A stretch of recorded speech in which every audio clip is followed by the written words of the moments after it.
Alright, good afternoon Valencia students, and welcome to our lecture number 8 in our Ancient Western Civilization course, where today we'll be looking at elements of Greek education and philosophy, trying to build off from some of the aspects where the School of Life in our lecture 7 talked about some of the ideas and the concepts. Since it's a history course, what we'll attempt to do today is look at some of the major thinkers of ancient Greece and the social structures of these particular ancient civilizations, and understand the great legacies that the Greeks will provide when it comes to the concept of Western civilization with education, and in particular, philosophy. So to start off our exploration of Greek education, we need to go back to the ancient Greek binary between Athens and between Sparta. Both of these two major city-states had very distinct individualistic characteristics to them, and both of them attempted to provide a model for the Greek people on what it means to be Greek. So the Greek traditions brought forward by Athens are going to center in on an idea of a connection between the training of the body as well as the mind, that these two phenomena are interconnected, and the educational institutions that are brought forward should attempt to form things. What's highly important to understand about Athens, though, is the unique element of patriarchy. That meaning, patriarchy meaning rule and dominance by men. Education, the purpose of education, is for young men and is to train specific forms of a masculine mind. The center where education took part traditionally in Athens prior to the rise of people like Socrates, Plato, and Aristotle was an area known as the gymnasium. Gymnasium, the origins of that word is the Greek word gymnos, means space of nudity. What it was a place for young men to come together, to be nude, to talk about ideas, to give young men basic training in elements of humanities. That includes elements of literature, history, how to do math, how to do public speaking, and how to read and write effectively. Some of the basics that we teach now at grammar school, only in our grammar schools, we very much promote the idea of wearing clothing there within the classrooms. But the Greeks had a very unique concept about the body and the mind connection that we will explore in a couple of slides. The entire purpose of Athenian education for young men was to train young men to be well-informed leaders in the future. For the fact that Athens had elements of democracy to their own society is they wanted to make sure that young men were trained properly to participate within the leadership of this democracy. But one of the main reasons why they've interlinked aspects of the training of the mind as well as the training of the body. Oftentimes when we step into the classroom is that instead of trying to step up and to be the highest performer and to compete with other students, is we settle for the easy, the mundane, which in many ways then does not properly train our mind. What the Greeks argued was that mental competition should be just as rigorous as athletic competition. And what they will do within these gymnasiums is to have young naked men training in athletic competition, completely nude, and also in between the training for athletic competition is to talk about ideas, hoping then the process that the young man who was perhaps the most beautiful in physical physique, the young man who was the most talented at some type of athletic competition, would also rise up and to be the most brilliant mind, and this in turn would inspire their fellow classmates. Now, if you're a young woman in Athens, life is very much different. As we had said in our previous lecture, the Greek form of patriarchy is going to define women simply as property. When a woman is born, she is the property of her father, and then at a certain point, the father will marry the young woman off to another person, usually around the age of 14, and then the young woman now becomes property of her husband. So any training and education for young women in Athens traditionally did not happen within the gymnasium, as it happened within the home. And the goal of what I would call this feminine domestication was to train people to create a culture of obedience and of deference to male power within the home. The education that young women are going to receive here in Athens is almost exclusively dominated by their mothers, where their mothers will train them in different aspects of domestic skills, whether it's cooking, whether it's cleaning, whether it's child raising, whether it's how to weave clothing. Not that clothing's that important in Athens.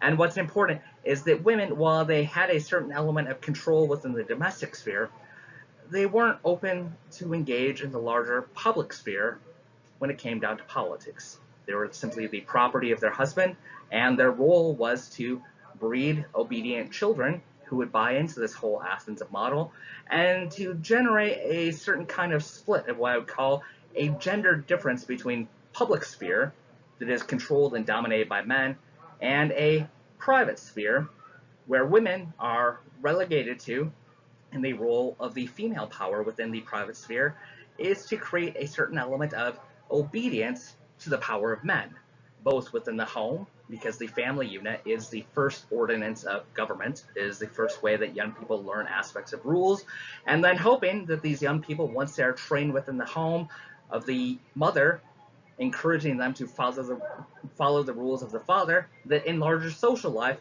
that they'll be obedient to the ideas of Athens. Now let's compare that to Sparta. In ancient Greece, the concept of Sparta was completely centered around the values of what I would call militarism. Sparta tried to portray itself as the protector of Greek traditions, whether it be the Greek language, whether it be Greek values, whether it be Greek slavery, and that what it meant to be a Spartan is that one was willing to give one's very own life, both in complete service as well as the loss of one's life, to protect the values of the Spartans, and the Spartans arguing that their particular values were the embodiment of what it meant to be Greek. So, when it came down to education for young men, we have what I would call a masculine militarism. When a young boy reached the prime age of 7, that young boy was taken away from the family unit and then moved over into a military barracks where on a daily basis he would train his body very hard, both day and night, intentionally holding back things such as food rations to force people to have to make their bodies be tough so that someday, after training, oh my goodness, after training for 23 years, they could be considered a full Spartan warrior. Because in order to get somebody to be a full protective warrior, one has to take the time to force these young men to adopt the values of Sparta. Because what it meant to be Spartan was loyalty and service to the Spartan city-state, not to your own individual life or to your family. And one of the most important groups in helping to facilitate this sense of masculine militarism were women. Oftentimes when outsiders who had seen other Greek women came to Sparta, they couldn't understand what was going on. Is that women in Sparta, while there were certain predefined gender roles, is that women in Sparta were highly empowered within the social sphere. The entire point of Spartan women, though, was to emasculate men. If a young man was not training hard enough, if a young man seemed to be a coward and did not want to go to war on behalf of the Greek people, is that the role of women was to say, well, you're no real man. The way that they oftentimes did this as well is they allowed young women to train side by side in military with young men, so that if a young man was not performing and a young woman outperformed the young man, is the young man would have his masculinity questioned and would try to step up to be able to overcome the potential militaristic and athletic prowess of the young woman. Essentially, if you think about Sparta, the role of the woman is much like one could say the elements of a drill sergeant. A drill sergeant within the military, when one goes through basic training, is the one who takes the young male mind and reforms it, that their only goal is dedication to the subservience of militarism. Now, the great irony of this Athenian versus Spartan aspect is that the Athenian god representing them was a goddess. But there within Athens, women were subjugated and put in place. Now within Sparta, the Spartans have a male militaristic god who was in charge of their city, but they allow women to have the dominant form of power.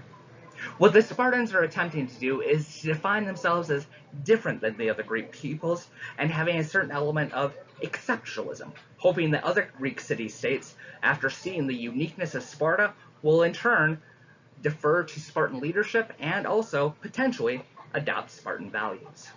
Now, one of the very highly unique aspects of Greek civilization compared to other ancient civilizations is that when people started settling down from this nomadic hunter-gatherer societies and settling down in cities, one of the things that oftentimes first happened was the birth of a socialized enforcement of clothing. Traditionally, clothing had come out as an element of functionality. So if it was cold, you would want some type of thing that you would manufacture, either from an animal hide or some type of other natural product, to cover yourself to stay warm. But outside of that function, oftentimes clothing became an element of social status. That when people created cities, and you created hierarchies of one person being wealthier, one person being poorer, is that the wealthier person would have a greater level of textiles upon them. Now, what the Greeks are going to do is they're going to challenge this, and they're going to say that if one wants to really show oneself as civilized, one shows every single characteristic and strips things down to what one could say the bare truth. So for the Greeks, nudity, public nudity, was central to everything. Oftentimes in imagery, the different Greek gods and goddesses, while they might have a little bit of some type of clothing showing, most of the time is the women will be some element of mostly bare-breasted, perhaps covered slightly, genitals almost always showing to try to show off power and prowess. What the Greeks are going to argue is they're going to define what they call barbarian culture. For the Greeks, barbarian meant that you spoke a different language than Greek. And according to the Greek mind, you were saying bar, bar, bar, bar, bar. We have no idea what you're saying. It's kind of funny because later on we have the term, oh, it's all Greek to me. It's the opposite, is that if you're not speaking Greek, people believe that you are somehow different, you are barbaric, and that you cover up your own insecurities, particularly as a man, by putting clothing on.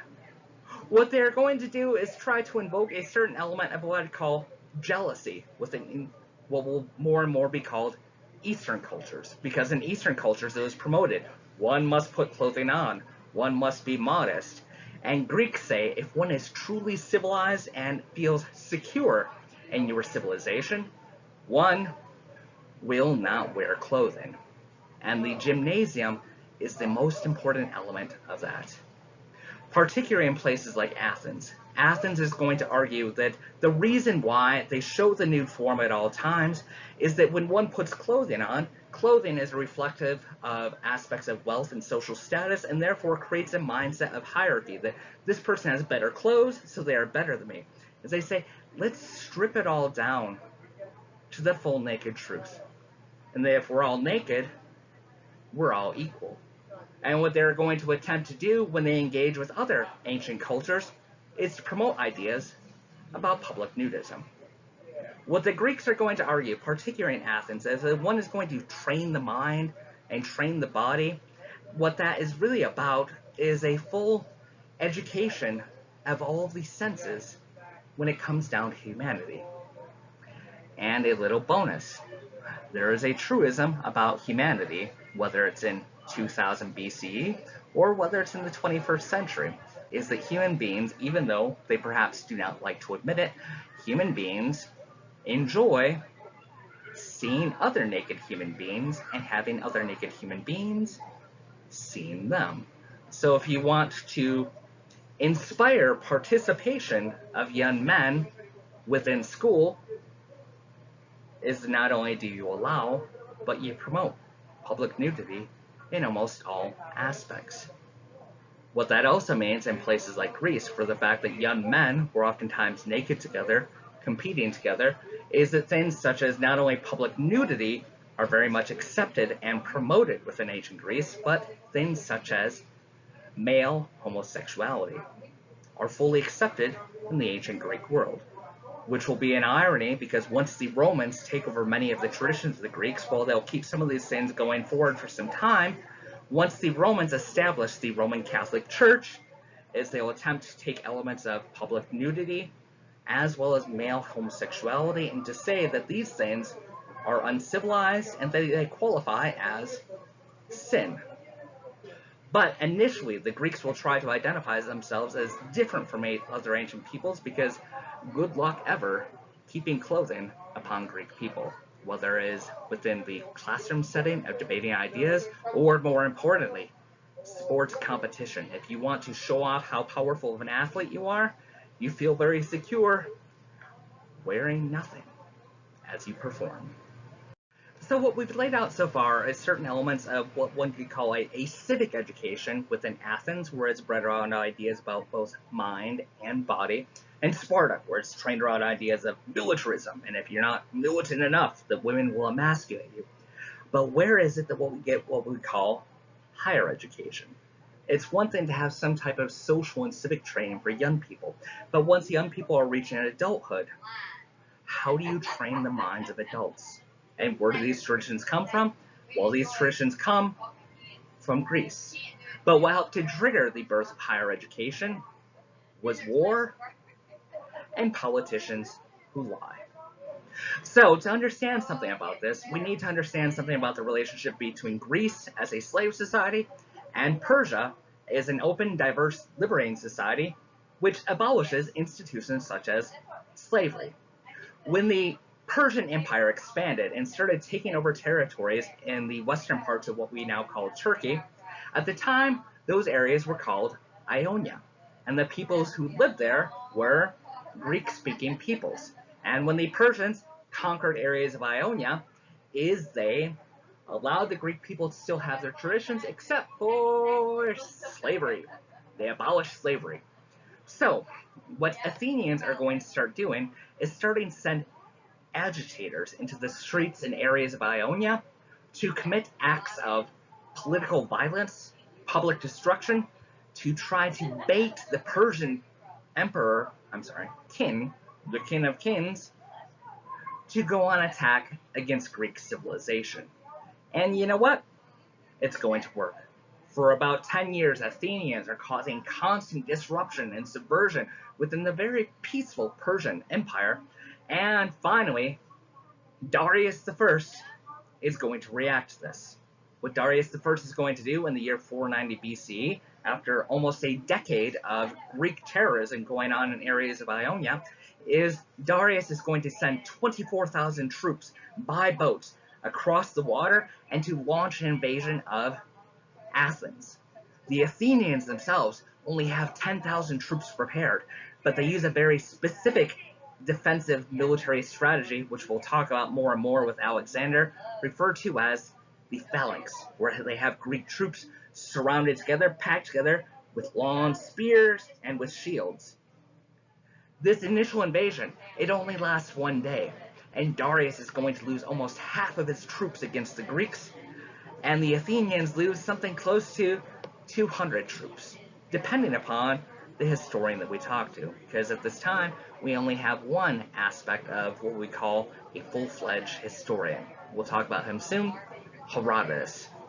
For the fact that the Persians were defeated by the Athenians and that the Greeks kept mocking Persian pride is that the next Persian emperor, Xerxes, is going to launch an invasion of the Greek mainland in the year 480 BCE, and this is where the Spartans step up.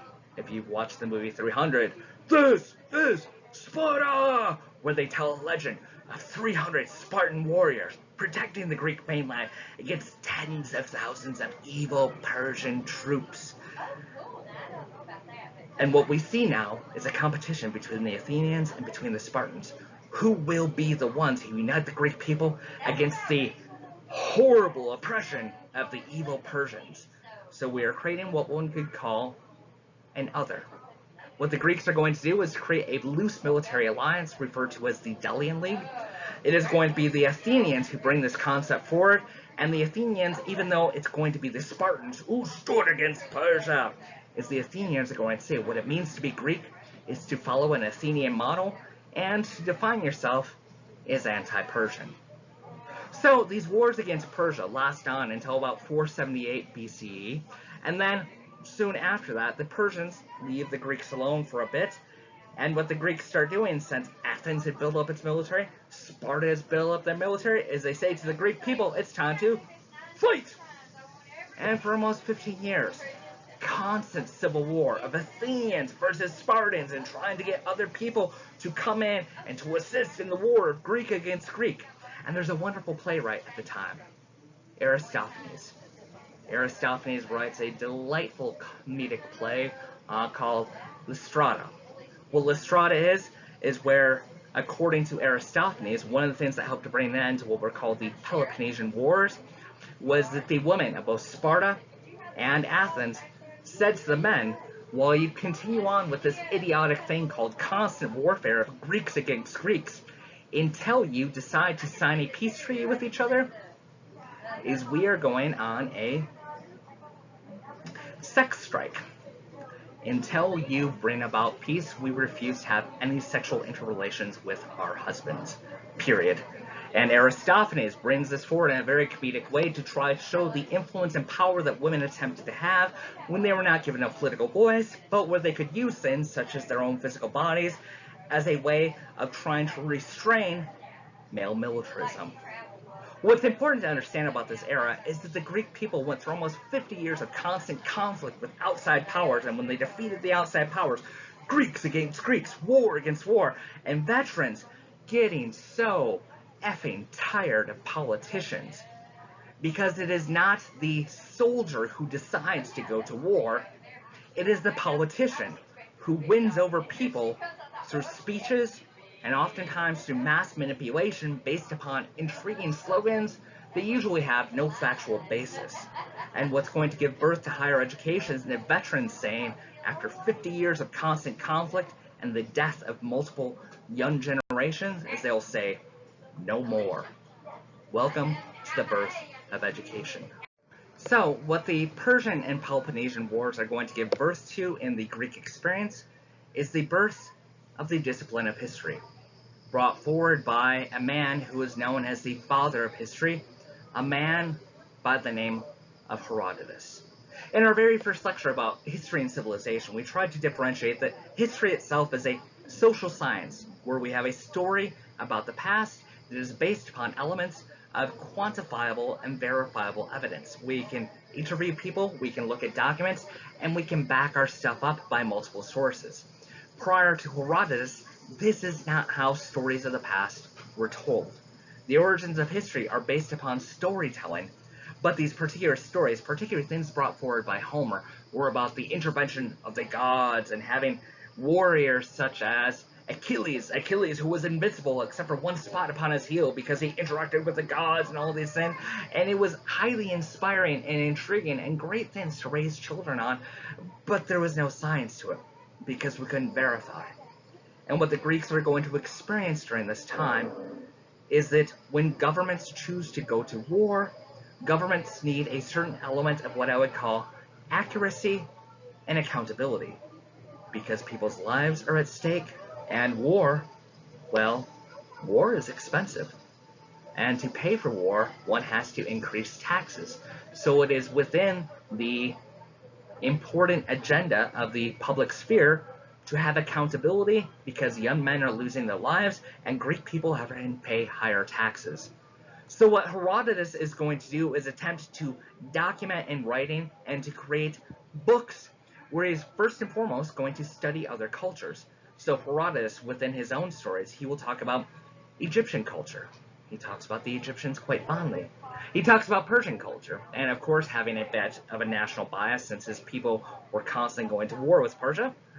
Unlike others in the past, as he's going to have very negative things to say because almost all of his sources are going to be Greek sources. But he's going to try to understand, what is Egyptian culture like? What is Persian culture like? What is Hebrew culture like? And then to say, what does it mean to be Greek? The way he is going to do this is he's going to interview multiple people, try to have a certain agenda of accountability while talking with veterans, talking with politicians, and attempting as much as he can to remove the element of the Greek gods from intervention within the wars against Persia and of Greeks against Greeks. Because if one brings in elements of the gods, then it does not really tell a story for humanity to try to have accountability about war and about what it means to be part of a civilization. What he is going to attempt to do is to create what I would call the basis for the social sciences, where we study things about our current societies or about the past of our societies through looking at documents, comparing different sources, and trying to apply elements of critical thought to bring forward an intriguing story based upon a thing called reality, which in turn shapes people's perception of the world around them. But as we'll see after Herodotus brings some of these things forward, is that other people we will call learned people, philosophers, scholars, might still have some important questions about the methodology of people like Herodotus. Now, the great founder of the concept and discipline of philosophy will be Socrates. Socrates himself lived to be almost 71 years old, and in his lifetime, what he witnessed was constant warfare and constant deceit from groups of politicians trained in Athens who were known as the Sophists. What the Sophists were trained in was not necessarily education, but aspects of how to convince an audience to a certain position. And what the Sophists became excellent at during the middle age of Socrates was convincing Greek people to go to war with other Greek people, the Athenian versus Spartan conflict. Socrates served off and on in the Greek military until his 60s.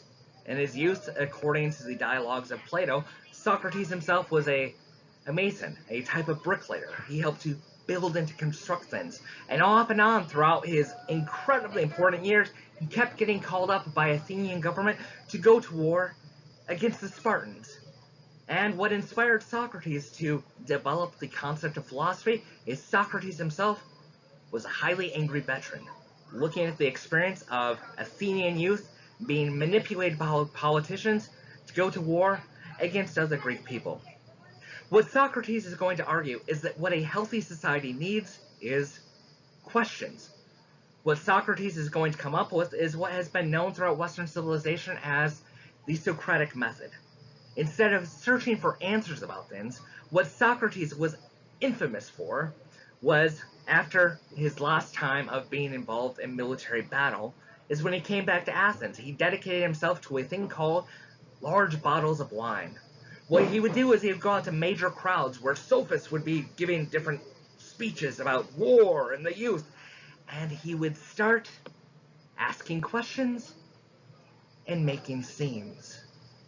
And young people in Athens were highly intrigued by this aspect of an older man drunk out of his friggin' mind, calling out the powerful and the elite and saying, unless you can support your position, because each time you put forward a position, I will ask you a question, then another question, then another question. And if you can't support every single position, I will call you out publicly as a liar and a betrayer of the youth of Athens. One such person who was obsessed with following Socrates in the streets of Athens was a young man named Plato, who we will cover in the next slide. Eventually, when Socrates was 70 years old, he was arrested by the government of Athens and put on trial for the corruption of youth. Based upon the idea of democracy, or in other words, majority rule, where you just have to convince people of a position, even if it's not true. As long as you get 51% majority rule, you get to be in favor of any decisions. And the decision to execute Socrates through the drinking of poison was brought forward by a majority decision. Socrates had opportunity to save himself if he would repent and say that he would no longer question things and he would respect Athenian rulers. But Socrates decided to become a martyr for the future. The great proposition brought forward by Socrates is the concept of know thyself. As he said far too often, things are imposed upon us that other people believe that we should be, or what we can be. But what we first need to do is to know ourselves fully, to question each and every value that has been handed down to us, and after we've questioned such things and gotten a better sense of ourselves, to go forward and to ask questions of our larger society.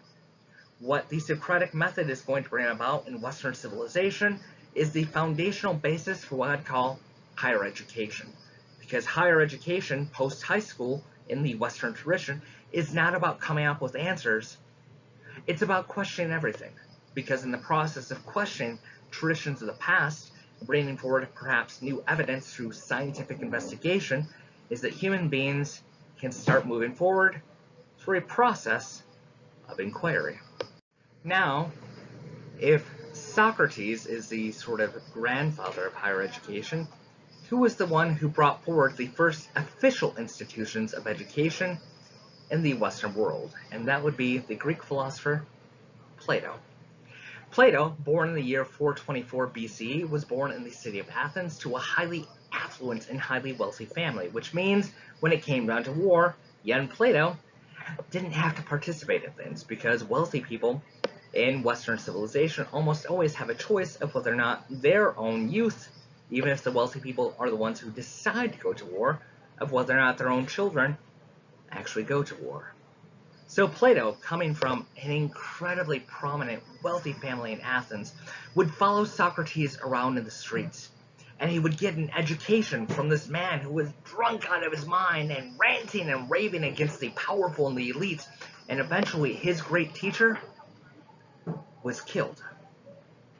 What Plato is going to conceptualize is that the great problem with Socrates is that he brought forward education in a public space where others, particularly parents, could question him on things. What Plato is going to argue is that higher education needs a dedicated space where it's about the instructor interacting with the student, asking highly important questions, where parents stay completely disengaged in the process. What Plato is going to call the creation of an academy, or as known broadly in modern times, we refer to higher education as quote-unquote the academy. The reason for that is that Plato brought forward the idea that progress was based upon education. When Plato was a young man, after following Socrates around and seeing his own mentor being executed for the corruption of youth, Plato decided to leave Athens for 13 years. And taking some of the money from his family, he decided to travel throughout the ancient world for 13 years, going and seeing places like Mesopotamia, going and visiting people such as the Egyptians, seeing multiple traditions, multiple ways of trying to set up governments and societies, and then he decided to come back after seeing multiple things to compare to, where he could categorize elements of the human experience. As he came back to Athens, and he created the first institution of higher education in the Western world called the Academy.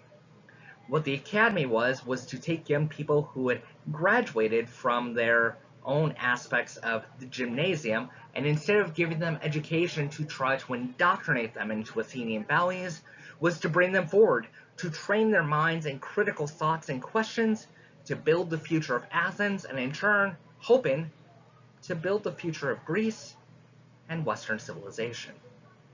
One of the highly intriguing things that Plato brought forward was a new concept of how men and women should potentially interact. Up until the time of Plato, usually people that we call philosophers said that men and women simply interacted based upon aspects of attraction and biological reproduction. Plato is going to counter this with a concept that has gone down in Western civilization as the concept of platonic relationships. In other words, men and women choosing just to be friends, but friends in a very unique way. Instead of two people coming together with the biological element of potentially reproducing humans, is friends choosing to come together to inspire each other, to learn more, to create more, and to not be tied down by things such as the raising of children. Because what Plato argued is that the larger world and universe around us, there were so many different things that we were attempting to understand as humans, and that what we needed was to take each of these things and to create categories of classification. And once we could classify things as this belongs to this, this is what a bird is, this is what a reptile is, this is what a human is, this is what a tree is, that based upon that, we could create specialties within higher education where people could pursue knowledge about a single category of the natural experience, and to learn more and to share more ideas with the large society. What Plato hoped for in the future was the idea of what he called a utopia. Utopia meaning a perfect society. He said a perfect society could be created in the future which would alleviate human suffering if a philosopher were put in charge of said society. The idea of what he called a philosopher king. He said the point of this philosopher would be to take popular figures who promote ideas of immorality, too much elements of individualism, and to censor them, remove the pop stars from society, and to only take those who inspire beauty and progress, and to use your role as philosopher king to raise these people up, to inspire youth to a whole new level of progress for all of humanity. So what we'll see with Plato is things such as community colleges, universities. These are the bases of what Plato brings forward with his concept of building the academy. Now, this next Greek philosopher who we'll study, I will try to stay as brief as possible, but I will openly admit Aristotle has helped to define my life and is one of my absolute personal heroes. Because what Aristotle is going to argue as an educator is that the words that come out of the mouth of the educator, the instructor, the professor, should be of some type of knowledge that will help to make the student's life more enriching. And if professors are simply saying complicated words, complicated concepts that are simply perhaps confusing the mind of the student, that professor, that's not education according to Plato. According to Aristotle. According to Aristotle, that is simply a manifestation of the instructor's ego. What he is going to say is that Plato's methods were not about educating society, they're about training a whole new social class of elites to rule over the common people. That what Plato was about was, in the process of creating classifications, that he was making the world far more complicated. And the only people who studied directly under Plato could understand the Platonic idea of the larger world. Aristotle's great critique is going to be that Plato is simply utilizing education to create a new sense of elitism, to create a new social class of rulers over the large society. What Aristotle is going to say is that education should be about trying to reclaim ideas of that knowledge should be empowerment and should give a practical aspect to life. And Aristotle himself, his view upon education is based out of his own life experiences. At the age of 8, his father had been a medical advisor for the king of the larger elements. He had been the medical advisor for the king of Macedonia, a Greek region just to the north of the Greek mainland. But based upon Greek traditions, since the father was the inherited rule of all things, is that when the father died, when Aristotle was only 8, in many ways he was classified legally as an orphan, even though he still had a mother. What his mother chose to do when Aristotle reached the age of 17 was to send her son to the city of Athens to join Plato's academy, hoping that her own son would go on to become a great master of human knowledge. What Aristotle is going to do once he comes down and he studies with Plato is that Aristotle is going to go forward and he is going to reform Plato's ideas to try to make education more practical. He will first start out as a student of Plato, and after studying with Plato for almost 20 years, he will be promoted to the idea of an instructor. And when Plato died, many people assumed that Aristotle would take over the academy. What's going to happen highly differently, though, is that when Plato dies, instead of taking over the academy, Aristotle left his position at the academy and became the personal tutor of a young man who will come to be known in our next lecture as Alexander the Great, a young man who will be one of the most powerful rulers humanity has ever known. The problem when Aristotle begins this process of tutoring Alexander the Great, one of the first things he does is he introduces Alexander to the writings of Homer, particularly the concept of Achilles. Achilles himself, a powerful warrior, but remember, he is a myth.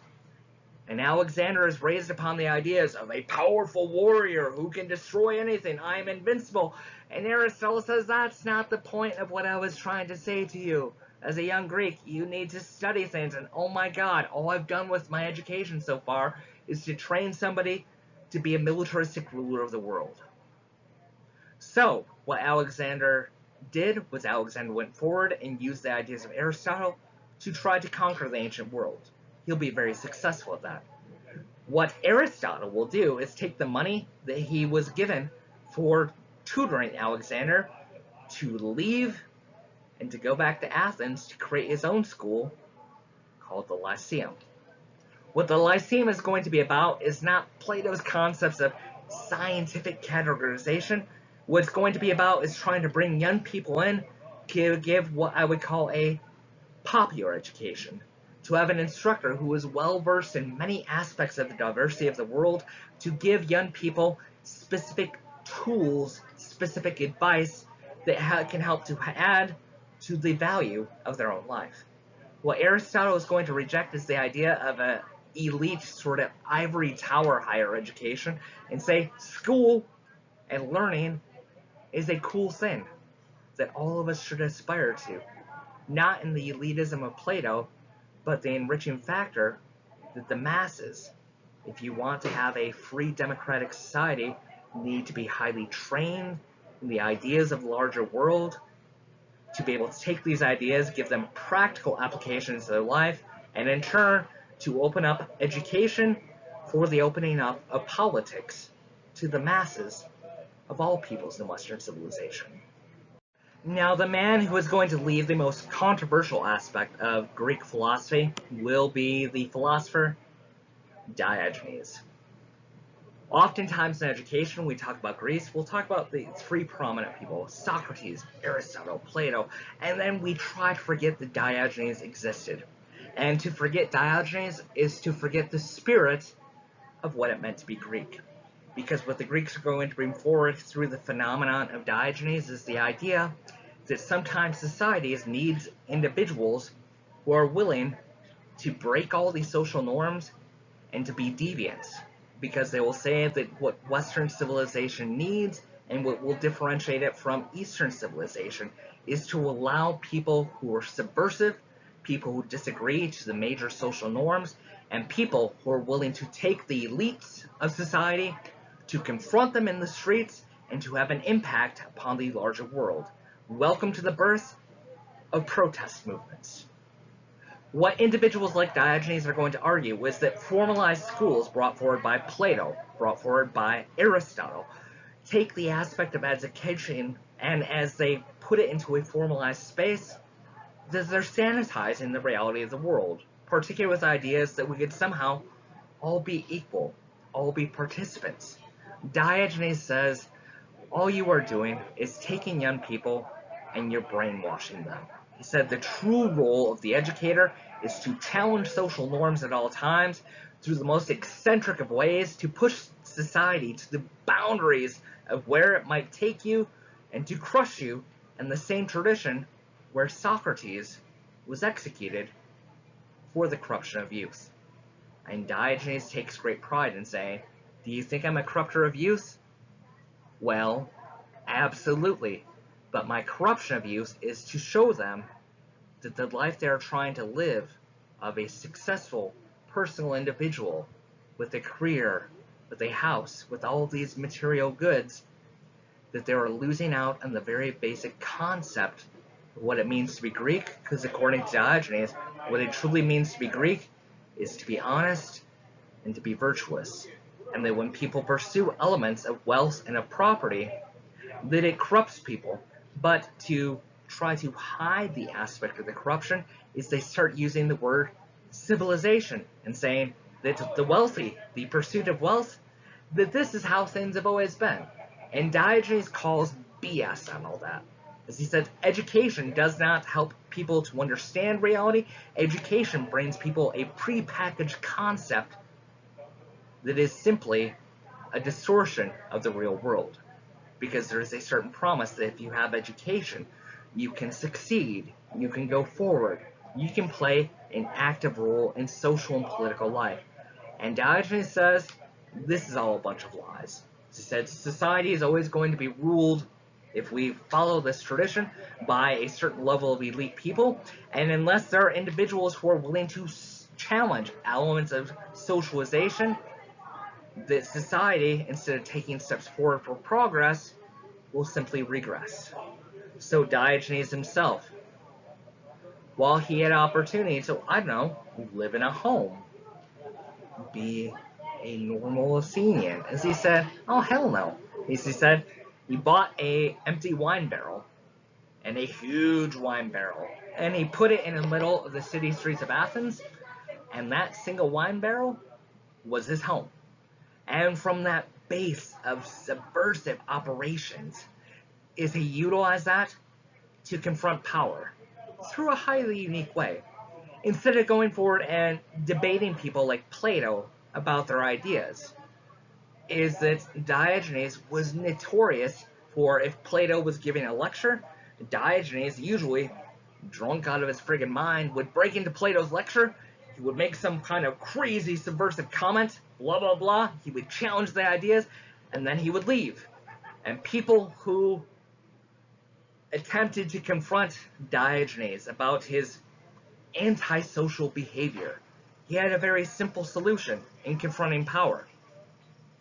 Is if powerful people came to talk with him, he would either urinate on their leg, or perhaps more disturbing, through a process of utilizing his hand and other parts I will not talk about, as this is not a health class, he was notorious that when powerful people came to debate him, is that he would leave a male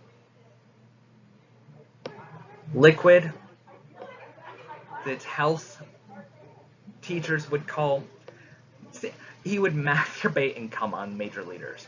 And there is a notorious story that Alexander the Great, who we'll look at in our next lecture, came and confronted Diogenes and asked him, who is the most powerful? What is the most important thing to do? Diogenes, you are such an important, influential person.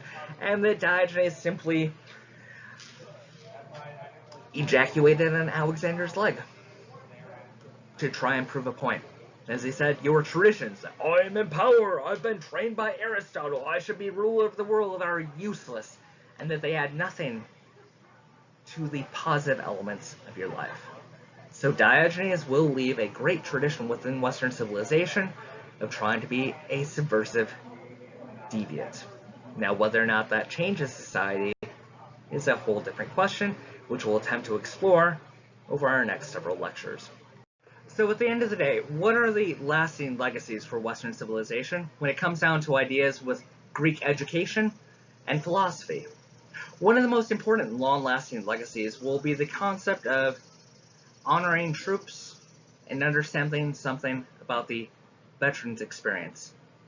Because the greatest enemy to freedom and to a good, healthy life that both Socrates and Plato talked about was the concept of democracy. As they said, majority rule without some element of a good education and a culture that questions things, that democracy enables deceit, and deceit can lead to things such as warfare, destruction, and it is the important role of the veteran to come back to ask really hard questions about politicians, about future warfare, and to hold politicians accountable. This is a proposition the Greeks will bring forward, and which is still highly important in our own modern day, particularly when we look at our streets right now and have many people asking questions about the concept of what it means to be part of our own society and what the society gives people in turn, and what is the legitimate use of violence. It's a very complicated question for citizens, for veterans, and also for police. And it's a question we're still trying to cope with. But they said the cure, if one is going to choose an element of a democratic path, that education is absolutely vital to the concept of progress. That if one allowed things such as ignorance to exist, as the Russian anarchist Emma Goldman once said, is that ignorance is the most violent and destructive force of any society. When people don't know the truth and the reality of things that are going on, but they are fed things such as misinformation, lies, fake concepts about the world is that they lash out when the world around them does not reflect the reality that has been fed to them. What the Greek philosophers are going to argue was that schools, particularly schools of higher education, are vitally important to socialize the concept of active citizenship. That for people to understand why they have given certain duties to their city-state, to their nation, and in turn, what they are getting back. The idea of an active role between a social contract between those who are ruled and those they are ruling over, and what it means when one chooses to be an active participant and to serve the state. Then an active education was absolutely vital both for leaders as well as for the general populace. But what people like Diogenes brought forward, in association with the traditions of people such as Socrates, is the idea that deviance from social norms, in many ways, if looked at correctly, can be seen as a virtue. Diogenes would argue that the entire point of Socrates was for youth to question past generation, question why we have a home, why we have a family, why we have a career, why we sacrifice to our governments. Diogenes says all of these things constantly need to be brought into question because social norms are brought forward that serve one generation. He said, given another 10 or 20 years, the world changes rapidly. Perhaps those same social norms and institutions do not serve the next generation. What Socrates and Diogenes are going to bring together, one of the most powerful forces that will exist in both Western and Eastern civilization, is the concept of martyrdom. When somebody is willing to give one's life for a cause that they believe to be a sacred and virtuous cause, of what the ramifications are when the state chooses to take that individual's life, and what the legacy will happen after that individual's life is taken. Whether it be Socrates or whether in a few lectures it be Jesus of Nazareth. Anyways, I hope you've enjoyed this looking at the historic ramifications and the elements of the historic context of these different Greek philosophers to understand something greater about the ideas that were brought forward in lecture number 7. In our next lecture coming up this next week, we will look at the life, legacy, and career of Alexander the Great and how he's going to reshape the entirety of the ancient world by conquering the entirety of the Persian Empire. But that'll be next week. Enjoy your weekend, Valencia students.